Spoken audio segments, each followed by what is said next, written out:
Voy a pasarlo de ahí. Súper. Buenas tardes, bienvenidos a todos y a todas a una nueva sesión de GrauC. Hoy tengo el agrado de presentarles a Oliver Cornejo. Él nos va a hablar Exploring the Thermodynamics of Higher Spin Black Holes. Un aplauso para Oliver. Bueno, muchas gracias, Mike. Hoy día les voy a presentar sobre termodinámica de agujeros negros de higher spin. Voy a usar mucho la palabra higher spin porque en realidad en la literatura como que no estaba muy bien traducida, no me gusta, entonces, de hecho la presentación está en inglés, pero la voy a hacer en español. Y eso, bueno, esta charla en realidad es como más como una introducción, digamos, al tema, a todo lo que es gravedad en tres dimensiones, el formalismo de Chern-Simons y esas cosas. Ya no hay como resultados nuevos ni nada que se desconozca en la literatura, digamos, ¿ya? Pero eso yo creo que puede ser muy interesante para muchos de ustedes. ¿Ya? Entonces, la presentación es esta, digamos, este es el orden. Primero les voy a dar como una introducción, digamos, a todo lo que es relatividad general. Vamos a ver cositas, por ejemplo, cómo calcular la temperatura de un agujero negro en relatividad general estándar, o un camino, digamos. Después voy a pasar a gravedad en tres dimensiones. Les voy a mostrar cómo llegamos a la acción de Chern-Simons. Vamos a hablar un poquito del agujero negro BTZ. Y vamos a ver también simetrías asintóticas, que es como súper importante e interesante, más que nada en realidad, estudiar en el contexto de ADS-CFT. En este caso voy a dar como hartas pinceladas a ADS3-FT2, que es el caso porque es gravedad en tres dimensiones, ¿no es cierto? No me voy a meter mucho ahí porque no es como el objetivo de la charla, pero para que lo tengan presente. Después les voy a mostrar estos campos de higher spin. Les voy a mostrar cómo aparecen los campos de higher spin y cómo los acoplamos a gravedad. Les voy a mostrar el ejemplo del campo de spin 3. Y después les voy a mostrar cómo se estudia la termodinámica de estos agujeros negros mediante el formalismo de Chern-Simons. Entonces, pasando primero por relatividad general, ¿cómo no, no es cierto? Nosotros sabemos que inicialmente en relatividad general se estudia gravedad como una propiedad del espacio-tiempo, digamos. Entonces lo que hacemos es estudiar la dinámica de la métrica, ¿ya? Y está por esa ecuación de ahí, que es la ecuación de Einstein, que todos conocemos, yo creo. Y bueno, algo muy importante y algo que hay que tener en cuenta es que la acción se deriva de la acción de Einstein-Hilbert, ¿ya? Vamos a ver mucho la acción de Einstein-Hilbert, entonces la pongo ahí de inmediato. Y fíjense también que puse al tiro una constante cosmológica, ¿ya? Porque durante esta charla vamos a trabajar con constante cosmológica negativa, ya vamos a trabajar en espacios de anti-de Sitter, no me voy a adelantar tanto, pero básicamente eso. Y bueno, también algo importante son los espacios maximalmente simétricos, ¿ya? Para entender lo que es, primero tenemos que entender qué son las isometrías de un espacio-tiempo, ¿ya? Nosotros cuando calculamos, bueno, la isometría en realidad están dadas por, o sea, los vectores que generan esa isometría están dadas por los vectores de la ecuación de Killing, que es esa de ahí, ¿ya? Esta en específico está usada, o sea, usamos la derivada covariante como métrica compatible, ¿ya? Pero bueno, tiene otras formas la ecuación de Killing. Básicamente, como ven aquí, esta ecuación es simétrica en 1, entonces podemos tener como máximo estamos de dimensiones d por d a la menos d por d más 1 medios, soluciones independientes, ¿ya? No todos los espacios cumplen eso, pero lo que los cumplen, y son muy poquitos, son los espacios maximalmente simétricos, ¿ya? Y en este caso, eh, vamos a estudiar, como les dije, vamos a estar en constante cosmológica negativa, ¿ya? Entonces, el espacio maximalmente simétrico con constante cosmológica negativa, el espacio ADS. Ya es una solución y la métrica está por eso, es como un espacio hiperbólico, y ahí le hice el dibujito que hice yo, de hecho. Tiene esa métrica de ahí, ya, esos son coordenadas tipo Churchill, y eso, bueno, entonces desde ahora en adelante siempre vamos a trabajar con espacios-tiempo que sean asintóticamente antidecitos, ¿ya? O sea que siempre tengan una constante cosmológica negativa metida. Y bueno, otra cosa muy importante obviamente, que es como un poco el punto de la charla, son los agujeros negros, ¿ya? Los agujeros negros son otras soluciones para ecuaciones de Einstein. Tienen un horizonte de eventos, ¿ya? Algunos tienen singularidad, ¿ya? Hay casos en los que no hay, pero el horizonte de eventos es muy importante, ¿ya? Y de forma general, bueno, en esta charla vamos a hablar de agujeros negros estáticos y con simetría esférica, ¿ya? Vamos a centrar en eso. Y un ejemplo que les pongo ahí es el agujero negro Churchill ADS, ya que es el Churchill típico, pero asintóticamente anti-de Sitter, ya que es la misma métrica, si se fijan, si ustedes conocen la métrica de Churchill, pero tiene un término r cuadrado sobre l cuadrado en la función f, ¿ya? Y otra cosa que es como un comentario en realidad, es que los agujeros negros siempre tienen, o por lo, no voy a decir siempre ya, por lo general tienen, o sea, siguen un teorema de no pelo, que quiere decir que hay un set finito de constantes que que definen al agujero negro, ¿ya? Por ejemplo, lo típico siempre es que el agujero negro se define por su masa, su momento angular y su carga eléctrica. Pero hay otros casos, ya pues, hay agujeros negros con más carga y más cosas. Y bueno, ¿cómo estudiamos la termodinámica de un agujero negro? Hay muchas formas, y la que les voy a enseñar yo es la continuación a tiempo euclídeo. Entonces lo que hacemos es hacer una rotación de Wick en la métrica y pasamos a nuestro tiempo euclídeo tau. ¿Ya? Y bueno, la métrica queda así, ya quedó con signatura euclídea, queda todo positivo. El problema de hacer esto, de esta continuación analítica, es que podemos tener singularidades cónicas, ¿ya? Entonces, hay que asegurarnos al hacer este paso que no existan esas singularidades, porque obviamente no son físicas. Y ahora vamos a ver qué pasa cuando la ponemos. Eso va al final generar un periodo en tau. Y eso es bastante conocido en realidad en teoría de campos también, ya que el tiempo euclídeo tiene un periodo. Entonces, ¿cómo lo hacemos ya? Para la métrica que les mostré antes, que es bien general con un F, lo que vamos a hacer va a ser expandir alrededor del horizonte de eventos. ¿Ya? Aquí RH es el radio del horizonte. Y bueno, la característica del horizonte de eventos es que f de r se vuelve cero. Entonces, si expandimos en serie de Taylor alrededor de ese valor, vamos a tener que f de r es como f' en RH menos por r menos RH. ¿Ya? Entonces, hacemos eso y alrededor del horizonte de eventos tenemos que la métrica se ve de esa forma. ¿Ya? La ponemos de una forma más bonita, entonces definimos una coordenada de ρ. La definimos a través del diferencial. ¿Ya? Eso se suele hacer a veces y la forma explícita de ρ se puede encontrar integrando esta ecuación de aquí. ¿Ya? Pero no es necesario. Y bueno, si hacemos eso, tenemos la métrica de abajo que es un poquito más simple. Y podemos hacer un paso más y definimos la coordenada psi como todo este factor que está acá adelante, ya está acá. Eso. Y entonces vamos a obtener, básicamente vamos a absorber ese factor en el diferencial y vamos a obtener esa métrica que está ahí. ¿Ya? Y lo curioso de esa métrica es que si la ven es una métrica como de un círculo como un disco con un círculo. Sí, creo que lo dije. Entonces, bueno, en particular el de psi, o sea, la coordenada psi tiene que seguir un círculo de 2π, ¿no es cierto?, para que sea regular. Entonces nosotros ponemos que esa coordenada psi siga ese ciclo, digamos, y como psi depende directamente de tau, entonces eso se traduce en un ciclo en tau, y sabemos también de teoría cuántica de campos y otras cosas que eso corresponde al inverso de la temperatura, ¿ya? Entonces de ahí despejando un poquito, tenemos que el inverso de la temperatura del agujero negro es eso de ahí. Eso. Ya, ahora vamos a empezar a hablar un poquito de gravedad en 3 dimensiones. Lo que vamos a hacer va a ser primero masajear un poquito la acción de Nancy-Hilbert, la vamos a escribir de una forma un poquito más sutil y más sugerente, digamos. Entonces, lo primero que usamos son los field ¿ya? Definimos nuestro field de esta forma, que es como una especie de cambio de coordenada local.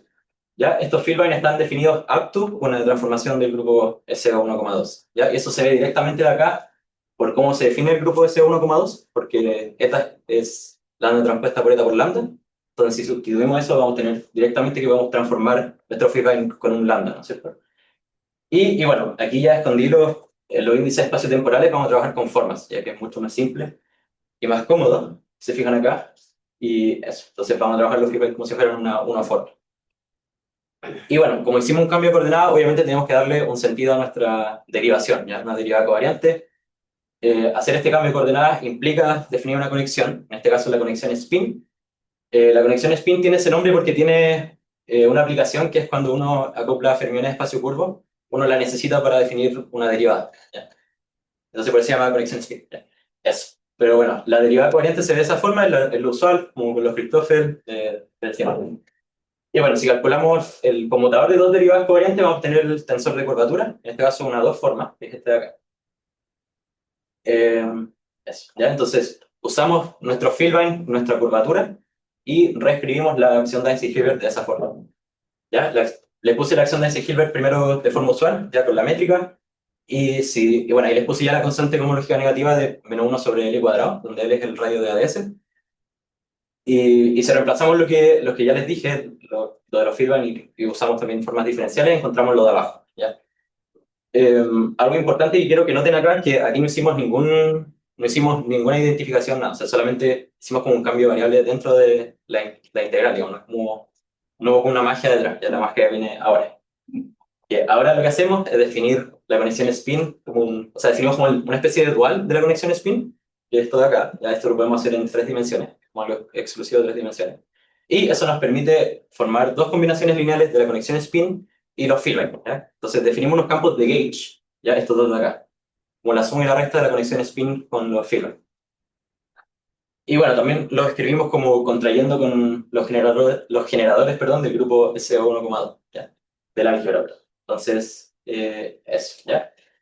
Y si sustituimos de vuelta la acción de Nancy-Hilbert, nos encontramos con una sorpresa muy bonita, ya que sustituyendo encontramos que la acción de Nancy-Hilbert son justamente dos copias de una acción de Chen-Simons, ¿ya? Más un término de borde que en realidad lo vamos a descartar ya. Y bueno, la acción de Chen-Simons es esa de acá, ¿ya? Tiene unas cualidades bien particulares, ya está es una teoría topológica. Y eso, bueno, aquí K se llama el nivel de la teoría, en este caso es L sobre 4G. Y si fuéramos, este es un camino que se puede seguir, de hecho, para cuantizar gravedad en 3 dimensiones, ¿ya? Porque esta teoría es cuantizable. Y, eso nos restringe un poquito el valor de K, pero no me voy a meter en gravedad cuántica en este momento, pero quiero que sepan que esa es otra motivación, digamos, para definir esta acción de Chen-Simons, ¿ya? Y bueno, también estudiar Chen-Simons es mucho más fácil que estudiar gravedad usual en 3 dimensiones. ¿Por qué? Porque, bueno, tiene muchas ventajas, pero una de ellas es que cuando calculamos la ecuación de movimiento es F igual 0, ¿ya? O sea, la curvatura de nuestra conexión de H es 0, o sea, vamos a trabajar con conexiones planas, ¿ya? Y bueno, si se fijan, siempre han habido dos copias, F y F barra, A y A barra, entonces desde ahora vamos a trabajar con A nomás y vamos a descartar A barra, pero es totalmente análogo, ¿ya? Y bueno, como les dije, entonces gravedad la describimos con conexiones planas, ¿ya? Eso implica, y en realidad lo que esperábamos, o que esperaríamos, porque como muchos de ustedes sabrán, gravedad en 3 dimensiones no tiene grados de libertad locales. Ya eso tiene que ver con ondas gravitacionales, por ejemplo, y bueno, eso se refleja acá. Aquí tampoco hay grados de libertad locales porque la conexión es plana, ¿ya? Eso. ¿Ya? Y bueno, antes de pasar, tenemos que hablar de la solución estrella, digamos, de agujeros negros en 3 dimensiones con constante cosmológica negativa, que es el agujero negro BTZ, ¿ya? El agujero negro BTZ está dado por la métrica que les muestro ahí. O sea, esta solución es muy curiosa, ¿ya? Porque en 3 dimensiones no se creía que hubieran, digamos, soluciones como muy exóticas, como más interesantes que los espacios planos, porque no hay grados de libertad local. Sin embargo, se encontró esta solución, y de hecho es súper curioso, porque esta solución es solamente identificar puntos en ADS, ¿ya? No es tan trivial verlo, pero es como agarrar papel y identificar, como cuando uno tiene una hoja y le hace un cilindro, es lo mismo. No es así de trivial, obviamente, ya es un poquito más complicado, pero eso. Y un detalle es que esta solución está, o sea, uno puede recuperar ADS usual si uno reemplaza m igual menos 1 en estas funciones y j igual 0. ¿Ya? El problema de m igual menos 1 y j igual 0 es que, o sea, uno tiene que pasar primero por m igual 0 y después ir a m igual menos 1, ¿ya? Y el problema es que al hacer ese paso hay varias, em, si no me equivoco son, no sé si me pueden corregir, pero si no me equivoco son soluciones con singularidades cónicas también, que no son físicas, entonces decimos que el espacio ese no está conectado directamente a la solución de TZ. Pero, bueno, eso. ¿Y cómo o sea, cómo podríamos obtener la temperatura del agujero negro de TZ? Aquí ya me voy a empezar a despegar un poquito de lo que es la métrica, porque cuando ya veamos campos de high spin vamos a perder totalmente la noción de lo que es una métrica y cómo trabajamos con eso. Entonces vamos a calcular la temperatura en base a la conexión y el formalismo de Chen-Simons. ¿Ya? Una cosa es que, bueno, primero hay que recordar que el BTZ en realidad la mayoría de los agujeros negros tienen, si no todos, bueno, no sé, tienen topologías de toros sólidos, o bueno, más dimensiones son un poquito más extendidos, digamos, pero estamos en 2 más 1, entonces en este caso es un toro sólido. Entonces, a nuestras conexiones le vamos a pedir que vivan, como esta es una teoría topológica, le vamos a pedir que vivan la topología de un toro sólido, ¿ya? Y como tenemos conexiones planas, la gracia es que, bueno, están estos objetos que se llaman Wilson Loops, y para los más matemáticos se llaman holonomías también. Eh, la gracia de que sean conexiones planas es que no importa, porque el Wilson Loop es un loop cerrado, ¿no es cierto? Pero no importa cómo calculemos el loop, siempre va a valer lo mismo si es que podemos deformar suavemente un loop de uno en otro, ¿ya? Eso es solamente porque las conexiones son planas. Entonces, en particular, para este toro sólido, vamos a tener dos holonomías que son importantes, ¿ya? Vamos a tener el ciclo termal, que es la que, bueno, ahí les hice un dibujito, también les hice yo. Está el ciclo termal, ya que este que va como alrededor del toro, y el ciclo angular. Ya, la gracia es que el ciclo termal se puede contraer en un punto, porque recuerden que las holonomías valen lo mismo si las deformo suavemente una en otra. Entonces, el ciclo termal lo que pasa es que siempre lo puedo contraer como un punto, ¿ya? Entonces, lo que vamos a pedir es que la holonomía en el ciclo termal sea contractible o trivial, digamos. ¿A qué me refiero con trivial? Es como bien técnico, se refiere a que la holonomía esté como en el centro del grupo, digamos, ¿no? Y bueno, el ciclo angular no se puede obviamente contraer un punto, entonces ese puede ser cualquier cosa, digamos. Pero en realidad no es tan cualquier cosa, ¿ya? Cada uno tiene información distinta, ¿ya? El ciclo termal nos va a dar información sobre la temperatura y otros potenciales, y el ciclo angular nos va a dar información sobre las cargas, ¿ya? Entonces, eso. Entonces, si calculamos el ciclo termal del BTZ, e imponemos que sea trivial, vamos a encontrar que la temperatura inversa es eso de ahí. Ya, lo hicimos muy rápido. Es mucho más sencillo y esa es como una de las grandes ventajas, digamos, de todo lo que es Chain Science, ¿ya? Em, Aquí este L caligráfico es algo que te voy a definir ahora, ¿ya? Porque también tenemos que hablar de algo muy importante, que son las métricas asintóticamente anti-de Sitter, ¿ya? En tres dimensiones hay una cualidad también, o sea, en realidad gravedad en tres dimensiones es súper bonito, ya tiene muchas cualidades, pero una de ellas es que la métrica más general, asintóticamente anti-de Sitter, se encontró de forma analítica, ¿ya? Y es esa de ahí. Em, Esto está en coordenadas tipo luz, obviamente, mezclamos el tiempo con la coordenada angular. Y bueno, de esta métrica obviamente podemos recuperar el agujero negro BTZ usando esos valores para L y L bar. En realidad aquí vemos que todas las soluciones tipo agujero negro van a tener L y L barra constante. Ya puede ser casi cualquier cosa ya. En este caso, en esta convención, la única restricción es que L y L barra sean mayores que cero, que sean positivos. Em, en varias partes de la literatura van a encontrar esto escrito de otra forma y lo único que cambia en realidad es que L se define por un menos adelante ya. Y bueno, en general L depende de X más y L barra depende de X menos si tenemos soluciones más exóticas. Y bueno, esta fórmula, o sea, perdón, esta forma de la métrica está en esta referencia de acá. Yo creo que esta referencia es súper, si les interesa, es súper buena. Y bueno, ¿cómo recuperamos esa métrica con nuestras conexiones de Chain-Simons? Aquí hay como un golazo, digamos, pero no es tanto un golazo. Bueno, nosotros, mediante la definición de los Firmware, podemos despejar cuánto vale A en función de la métrica, ¿ya? Entonces, o bueno, la métrica en función de A, que es lo mismo. Entonces, podemos comprobar que esta conexión efectivamente reproduce la métrica anterior. Pero hay un detalle, y es que aquí me pasé de, si se fijan acá hay un L1, L-1 y L0, porque me pasé del álgebra de SO1,2 a SL2R, ya que son isomorfos. O sea, sí. Entonces, no importa si trabajamos con uno o con el otro, ya SL2R yo diría que es un poquito más exótico, digamos, o no es tan bonito como SO1,2, pero tiene una ventaja muy importante, digamos, que cuando hagamos una generalización a high spin, va a ser muy natural trabajar con SL, entonces, por eso, ¿ya? Y bueno, aquí definimos una conexión nueva que es este A de acá, este A de aquí.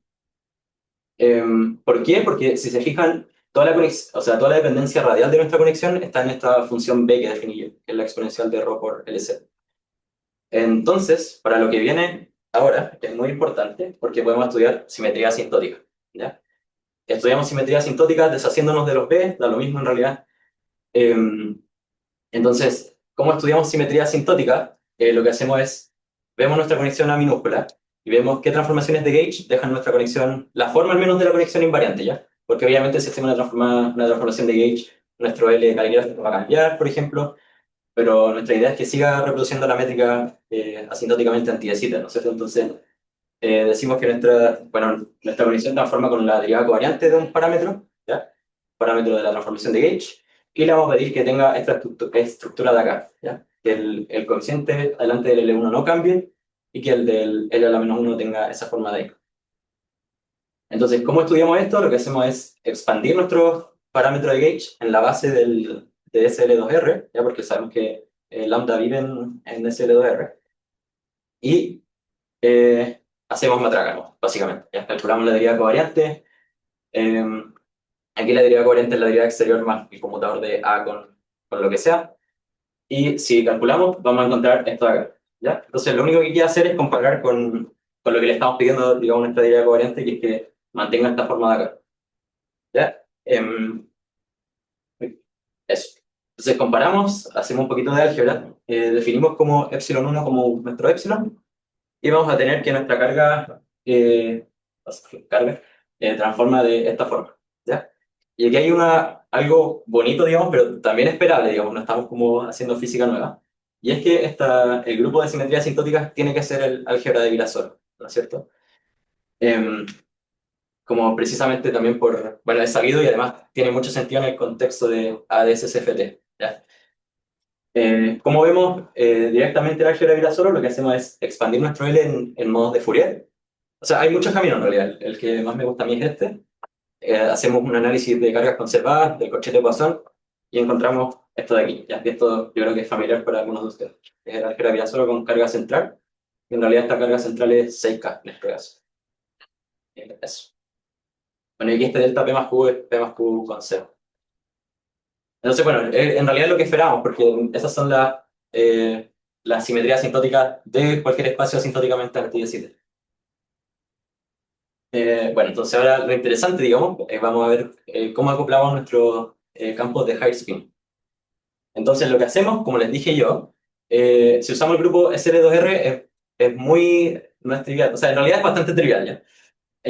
Matemáticamente hablando, ¿ya? Es como lo que hacemos, tomamos el grupo SL2R y lo generalizamos en un grupo SLNR, donde estamos incluyendo campos de spin hasta spin n. Ya estos campos tienen sutileza, y es que estos campos no tienen grados de libertad locales tampoco, y no tienen masa, ¿ya? ¿Y por qué pedimos eso? Porque obviamente si tenemos grados de libertad locales podemos estropear algo, ¿ya? Entonces, bueno, también en el mismo paper que les dije antes, también está este análisis bien hecho, digamos, de cómo trabajamos con estos campos, como cómo son las ecuaciones de movimiento y todo. Pero lo que hacen básicamente es que dicen que estos campos, o sea, podemos definir como unos feedback y una conexión spin generalizada, digamos, y podemos definir estas combinaciones lineales, ¿ya? Entonces lo que hacemos es simplemente a nuestra conexión A le agregamos esos generadores de nuestro nuevo grupo. Entonces, si se fijan, vamos a tener siempre como un subgrupo, digamos, o subálgebra, en este caso, eh, que va a ser SL2R, que va a ser nuestra gravedad pura, y ahora vamos a tener algo más, ¿ya? Y eso va a cambiar un poquito las cosas. Y bueno, de la relación que les decía antes, siempre podemos regular nuestros campos de spin, de high spin, si es que con esta relación ya. Esto es directo de cómo se definieron los Philbine, o sea, perdón, cómo se definió A en términos de los Philbine y la conexión spin, ¿ya? Son trazas proporcionales y unos factores de L de 2pi, si no me equivoco, de K adelante, pero básicamente es esto, ya es trazas de producto. Y eso. Y ahora ya no vamos a trabajar con estos campos, ya porque ya es como medio complicado. Lo que vamos a hacer es trabajar solamente con Chern-Simons. Porque básicamente lo que hicimos en Chern-Simons es que tomamos nuestra matriz de 2 por 2 de SL2R y la expandimos a una matriz de N por N. Y ahí incluimos todos nuestros campos. Y obviamente tenemos que trabajar con soluciones tipo agujero negro, ¿ya? ¿Y cómo hacemos eso? Vamos a definir nuestras soluciones tipo agujero negro mediante los Wilson Loops, de los que le hablé antes. Vamos a trabajar en la topología de un toro sólido todavía y le vamos a pedir que una agronomía sea trivial y la otra no. En el caso euclidio, digamos. Y bueno, aquí les traigo un ejemplo que es el campo, o sea, acoplando un campo de spin 3. Bueno, aquí como ya les conté un poquito, vamos a tener unos generadores que son del subgrupo, o sea, del subálgebra, SL2R, y vamos a tener unos nuevos generadores que son el resto para formar SL3R. ¿Ya? Una analogía con esto es que si se fijan, esto es como cuando hacemos como torres de momento angular, siempre tenemos como -1, 0, 1, -2, -1, 0, 1, 2. Es lo mismo, ¿ya? Aquí vamos a tener 1, 0, 1, -2, -1, 0, 1, 2. Si agregamos otro, va a tener -3, -2, etc. Y entonces, bueno, estudiamos nuestra conexión nueva, lo que hacemos es expandir en la base del álgebra y determinamos cuántos son estos coeficientes. No todos son distintos de 0, ¿ya? Aquí son 3 más 5, son 8 coeficientes indeterminados, pero en realidad no son 8, en realidad son 3. Y de hecho son 2. Usamos constraints, son constraints de primera clase. También está hecho en el mismo paper, ¿ya? Lo explican un poquito. Y podemos demostrar y en realidad esto también es como un poquito de fijación de gauge. Fijamos el gauge de esta forma, ¿ya? Y este se llama el highest weight gauge, ¿ya? Porque siempre tenemos como L-1, W-2, vamos a tener -3, -4, así. Y bueno, aquí tenemos como las cargas, digamos. Y aquí el sigma es un parámetro del álgebra de SL3R. Y eso, entonces para el caso de spin 3 trabajamos con esta conexión de acá. Entonces, Si hacemos el mismo análisis de la simetría asintótica, ya que ahora es un poco más complejo, pero ni tanto, en realidad es la misma álgebra, digamos, vamos a encontrar cómo son las simetrías asintóticas cuando acoplamos el campo de spin 3. ¿Ya? En este caso encontramos que la álgebra asintótica es el W3 álgebra. Y una curiosidad es que cuando acoplamos el campo de spin 3, que no me manejo mucho acá, pero lo leí muchas veces y se los comento también, es que cuando hacemos ADS-CFT, este campo con carga W, digamos, corresponde a un campo con peso conforme 3. ¿Ya? Y si no me equivoco, si agregamos un campo de spin 4, va a tener peso conforme 4 y así. Entonces, ya aquí vemos de nuevo que el álgebra de Virasoro es un subálgebra y tenemos una álgebra un poquito más extendida. Y bueno, ahora en realidad lo que estamos interesados en hacer es en calcular función partición porque queremos ver cómo es la termodinámica de estos agujeros negros. Entonces vamos a hacer una aproximación porque no me voy a meter en gravedad cuántica ni nada por el estilo, al menos con high scale. Pero vamos a hacer una aproximación que es bastante, digamos, razonable, que es la aproximación de steepest descent. Lo que hacemos es aproximar nuestra función partición por la exponencial del valor on shell de la acción, ¿no? Eso es bastante conocido. ¿Ya? Y hay muchas sutilezas cuando uno calcula valores on shell, y es que sabemos que distintas acciones, si difieren por un término de borde, van a generar las mismas ecuaciones de movimiento. Entonces nosotros tenemos que tener mucho cuidado como qué términos de borde le suministramos a nuestra acción para calcular el valor on shell, porque obviamente si tenemos más términos de borde, el valor on shell va a dar distinto, ya pese a tener las mismas ecuaciones de movimiento. Entonces, bueno, tenemos que fijar nuestros términos de borde y lo vamos a hacer eligiendo un ensamble estadístico. ¿Ya? El ensamble que yo les voy a mostrar ahora es el canónico, en el que fijamos nuestros potenciales químicos y bueno, entonces hay que asegurarnos de que nuestra acción tenga un extremo cuando fijamos los potenciales químicos. Ya, esa es la gracia. Porque si no, en realidad esta aproximación no tiene mucho sentido. Entonces, definimos nuestras cargas. Como yo les dije, la holonomía angular está relacionada con las cargas. Entonces vamos a definir nuestras cargas que son obviamente invariantes de Gauge, como la traza de la exponencia, o sea, bueno, en realidad la conexión angular. Entonces, para agujero negro estático, y si no me equivoco, aquí también tenemos simetría esférica. Si estudiamos las ecuaciones de movimiento de Chern-Simons, vamos a tener que, este es el remanente, digamos, que AT conmuta con AFI.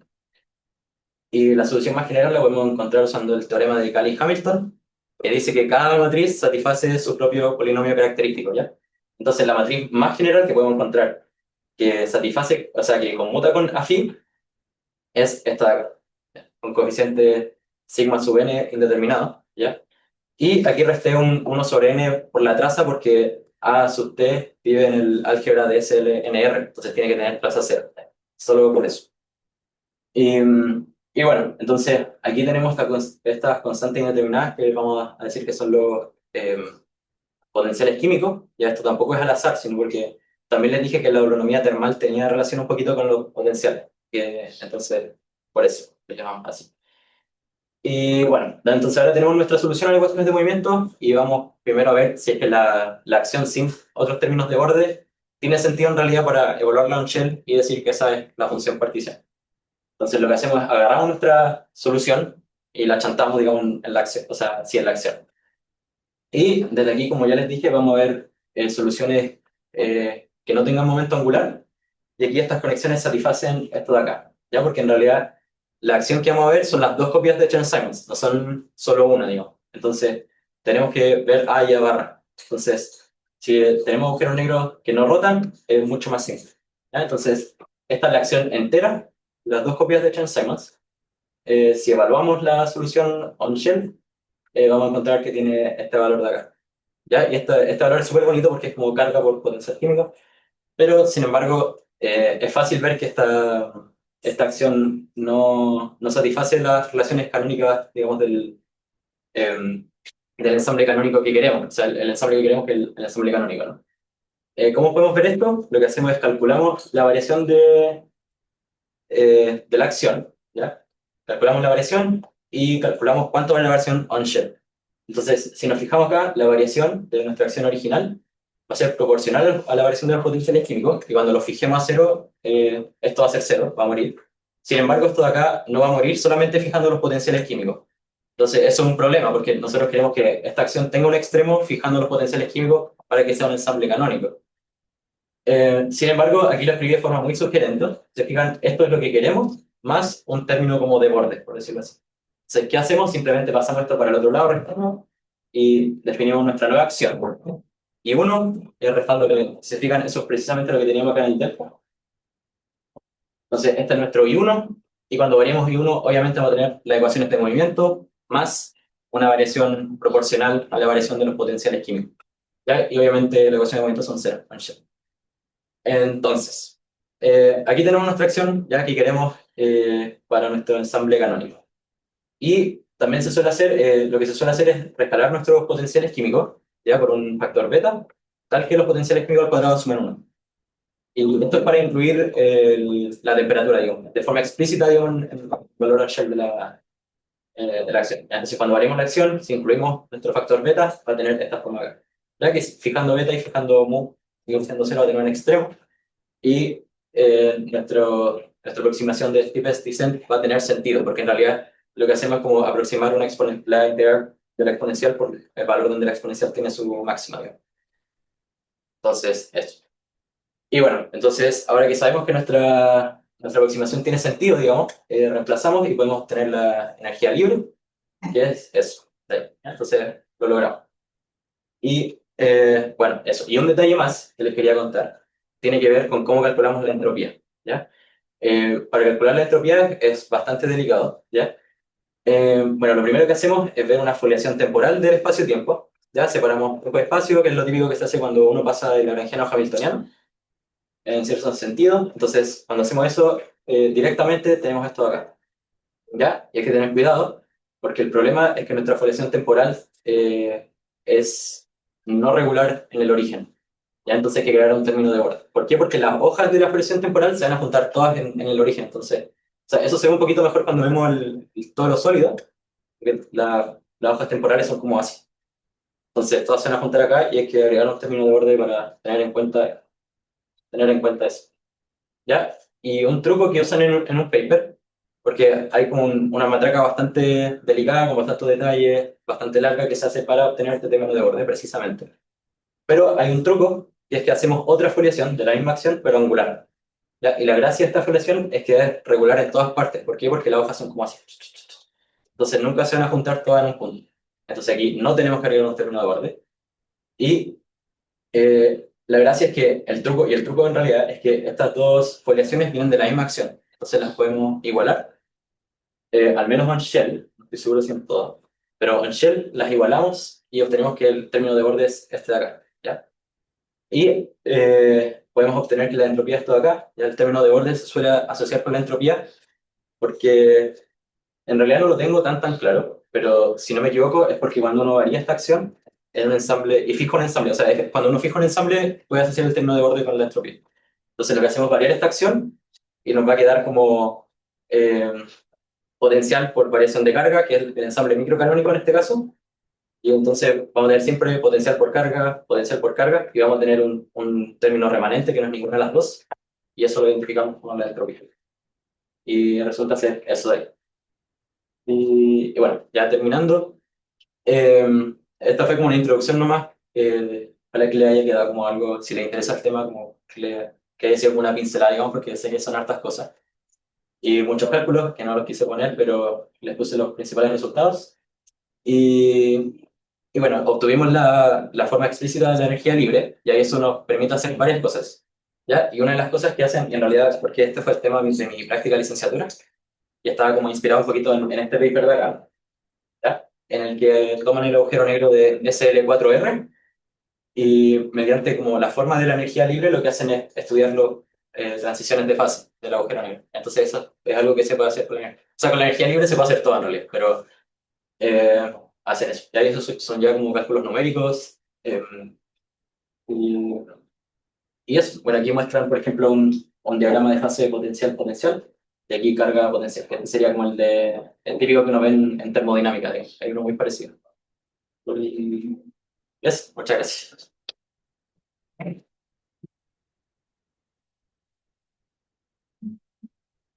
Gracias, Oli, por tu presentación y Tenemos bastante tiempo para preguntas. Tengo mucho tiempo. ¿Quién tiene preguntas? Ya, primero que nada, te voy a hacer una pregunta desde la más profunda ingenuidad, Ya. y puede que esté incluso bien confundido y que esté mintiendo lo que te voy a decir al principio. Pero yo sé que hay un teorema de Weinberg-Witten, y aquí puede que entienda, creo que hay 4 dimensiones, el espacio plano, que habla sobre partículas de mayor de spin 2. Hay ciertas conexiones con eso. Sí. No sé cómo se relaciona con el caso aquí en ADS, en 3 dimensiones, si hay algunas restricciones con los modos de spin mayor que 2. Sí, lo que pasa es que siempre en dimensión, si no me equivoco, quizás te estoy mintiendo también, pero hasta donde lo tengo claro, en todas las dimensiones mayor a 4, para definir campos con spin mayor a 2, tienes que definir una torre infinita de spins, de campos de spins. Entonces, y esta es una sutileza que no pasa en 3 dimensiones, pero eso también se puede estudiar. Eso. Pero no generan inestabilidades, por ejemplo, o que tengan que ser sí o sí massless los estados. En massless me pillaste. Yo sé que, o sea, en este caso se hace massless porque es la forma de acoplarlo, digamos. Pero no estoy seguro si se haría una masa de generar inestabilidad. ¿No? Sí. Pues, Tengo una pregunta, hablaste de las conexiones A, que bueno, son gauge. ¿En qué sentido gauge? ¿Tienen toda la simetría gauge completa o solamente son del sector exacto? O del cerrado, perdón, del sector cerrado. Pienso en esas conexiones gauge como elementos de una clase de equivalencia. sí. Y claro, puedo separarla en dos partes, como exacto, como coexacto. La coexacta es evidente, porque el Wilson loop se preserva invariante y la acción también, porque he hecho una chance. Pero la cerrada, la sección cerrada porque claro, porque puede ser simetría del Wilson Loop de los objetos cargados, pero a nivel de acción no necesariamente porque como Chern-Simons tiene un sector polinomial en el A, un sector cerrado, si es que la variable no tiene un pi 1 de lo trivial, eso no preserva la invariancia de la acción. Ya, mira. Eso me generó muchas dudas en su momento. De hecho, hay que tener un poquito de cuidado porque en realidad la acción de Chern-Simons es cuasi invariante de H, no es invariante de H. Entonces, bueno, sí, los observables son invariantes de H, pero hay que tener un poco de cuidado con eso. Más allá de eso, desconozco, la verdad. Vale. Ya, pero y una cosa, no lo vi claro, en el A, la simetría de gauge, ¿cuál es qué shifteas, el E o el W, o la conexión de spin? Bueno, la dual spin connection. Ambas. Las shifteas ambas con el sector cerrado de cada uno, Sí. y eso te genera una forma cerrada asociado al A. Sí. Vale. Eso es. ¿Más preguntas? No, si no hay más preguntas, no. Gracias de nuevo, Oliver.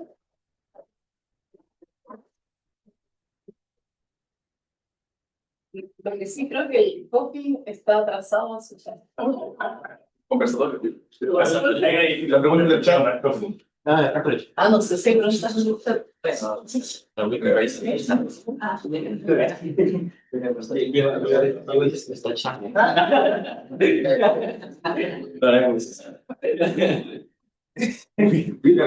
Grababa el docena.